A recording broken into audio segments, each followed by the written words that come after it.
Alright guys, we are back in my garage for another video, and today we are going to be talking about the latest updates from MHD Tuning. This is a huge update for people like me. You know, I've got a big turbo kit with port injection, I've got a manual transmission in my car, and so these new updates that they've implemented just help improve the overall safety and reliability of my car, as well as help improve the performance. And one of the biggest updates is no lift shift, which I don't want to brag, but I did comment on their Instagram post that they should release this for our cars, which obviously we all know. All you need to do is constantly comment on all of their social media posts that you want an update for your vehicle, and that's really what helps motivate them to make changes. So, you know, thankfully this is something that has come down for our cars, and in this video I'm going to try it out and show you guys how it works, and hopefully you find this video useful.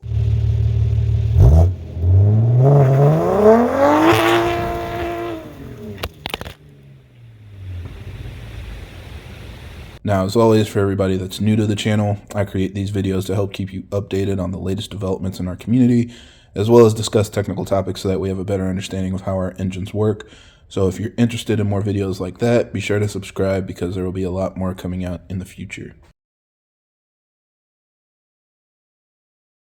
Now, really quick, just as a baseline, you know, all cars have to cut power in order for it to shift.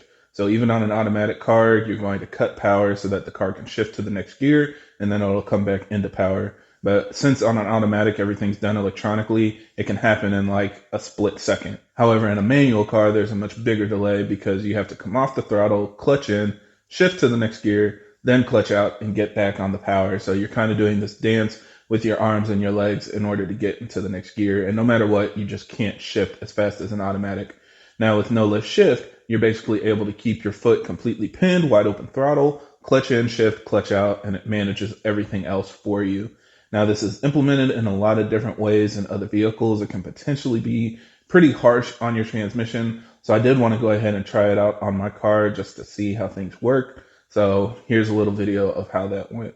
Alright guys, so we're getting ready to test the new no lift shift feature that was just released by MHD.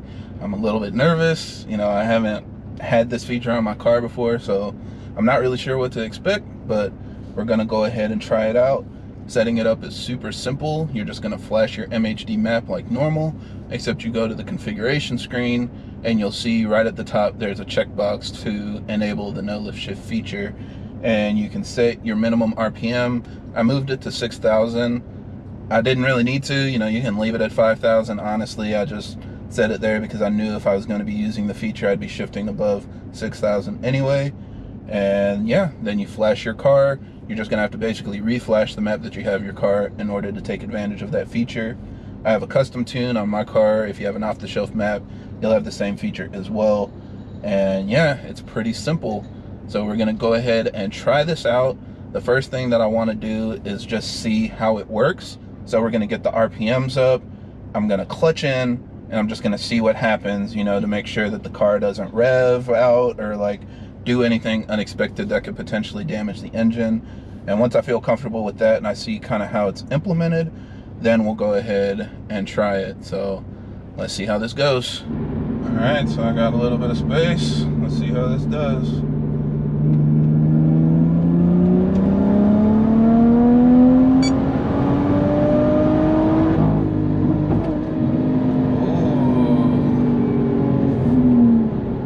So you heard it kind of break up a little bit. It sounded like it was misfiring. That was it cutting fuel so that I could shift. So that seemed pretty safe. That's pretty much all the motivation I need to try this again.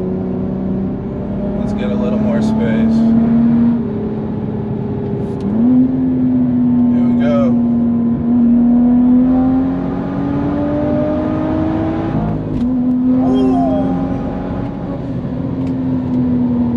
That was pretty good. That was okay. I just want to be sure it's working, so I'm going to try it again.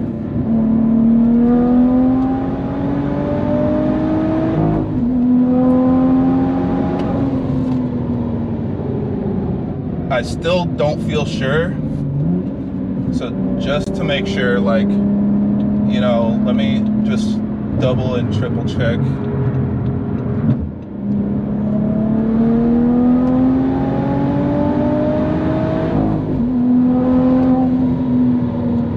Thank you, MHD. Thank you. All right, one more time just to be sure.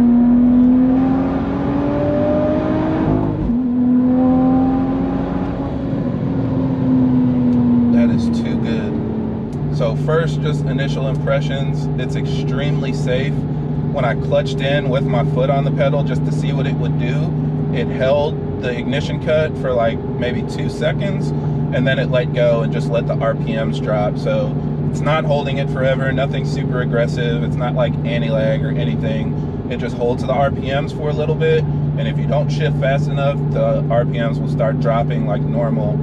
The actual engagement feels very similar to me just shifting fast. Like when I was racing and trying not to power shift, the fastest shift that I could do basically felt similar to that. It's just a little bit faster because now you don't have to worry about getting off and on the throttle. It does that part for you. So I still wasn't quite banging gears. You know, I'm in comfort mode. I'm not in Sport Plus or anything special. It just works. You know, it gives you that little bit of delay that you need to shift, and you keep your foot flat. So when you come off the clutch, you're back at full power. So definitely highly recommend trying it out if you have a manual transmission. Doesn't feel harsh either. I have a big turbo kit on my car with a OEM 550i clutch, and it didn't feel like it was slamming gears. It didn't feel like it was putting any extra stress on the car. I think it's a very good way to implement this for people that just want a little bit more performance without putting a bunch of risk on their drivetrain. So as you can see, it's implemented really seamlessly. The performance was significant. I felt how much more thrust I had coming off of the clutch going into the next gear. You know, it felt very similar to shifting quickly, but there was just a shorter delay and a lot more boost when the car came back under power. So it felt really good. I still won't be using it all the time. You know, I'll only use it when I'm racing or when I'm trying to get a draggy time or something like that. But it's really nice just to have that feature because you're basically able to improve the performance of your car without adding any extra boost, without changing any fuel or anything like that. You just have the ability to shift quicker so that your car can accelerate faster. So thank you to MHD for helping implement that on our vehicles. Now, the other updates are also ignition related. Another thing that you saw is that they have the new PI safety implemented. So normally when your car goes into limp mode, it turns off your injectors, and you guys have seen those codes that say the injectors shut off. That basically just means your car is going into limp mode and is trying to protect a cylinder or cylinders that could be having issues. However, it does not stop firing your spark plug. So this can be risky because if you're in a circumstance where the car goes into limp, shuts off the injectors, but while the engine is turning over, it keeps firing that spark plug. If you have any fuel coming in from your port injectors, it can actually ignite that fuel and cause a significantly lean condition that can damage things. So, you know, this hasn't happened to me. I don't know a lot of people that this has happened to, but it is a risk. And they've implemented this new ignition cutoff so that when your car goes into limp, it doesn't just shut off your injector, but it also shuts off your coil pack so the spark plug won't fire. So if you have port injection on your car, this is just an additional safety. So if the worst were to happen, you know, you get to boost and a pipe blows off or something and you go into limp mode, this gives you that extra protection so that if any fuel leaks in from the port injectors before you come off the throttle or before the boost drops down, you won't have, you know, that lean condition. So really nice feature to have there as well. And then another one was, of course, that S58 BRAP feature. I don't have an S58 car, but from what I can tell, this is also kind of linked to their ignition management. You know, when the car shifts, you know, and it cuts the ignition temporarily so that you can go into the next gear. This appears to kind of modify that logic to give you that louder BRAP sound. And they also said that it can help actually give you faster shifts in high RPM shifts. So yeah, you know, feel free to try that if you have one of the cars that has that option. And then the last feature is for the new XDI injectors, which we've talked about a little bit in the past on the channel. Those injectors increase the flow capacity by 75%. So it's a pretty big improvement in how far the car can be pushed with the stock direct injection fuel system. But you can't just run those on a regular off-the-shelf map. You need an option that basically turns on the calibration for those injectors. So MHD now has a checkbox, just like with your Dorch high pressure fuel pump, for example. This is another checkbox that you can use to run those injectors on an off-the-shelf map without any issues. So you don't need a custom tune for it to work. You just check that box before you flash your tune, and after you've installed your injectors, the car should run like normal. Now, a lot of people have asked how much power does this add, and just like with the Dorch checkbox, the injector checkbox does not add power. It's just a calibration for the new hardware to work. So you're not going to see an improvement in performance or anything like that. If you install those injectors, especially on an off-the-shelf map with a stock turbo, you're not really limited by the stock injectors.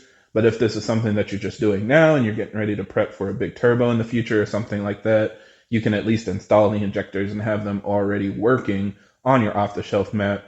Or if you're installing it on a custom tune, you can do the same thing. Just go into that configuration menu for your custom tune, select the injectors after you've installed them, and then you're good to go and your tuner can continue turning up the boost. So yeah, those are pretty much all of the updates from MHD. Again, a huge shout out to them for continuing to push the platform and come out with these new releases. And I will continue to enjoy my car more and more. So yeah, that's it for this video. Thank you guys for watching, and I hope this helps. And if you have any other questions or comments, leave them down below.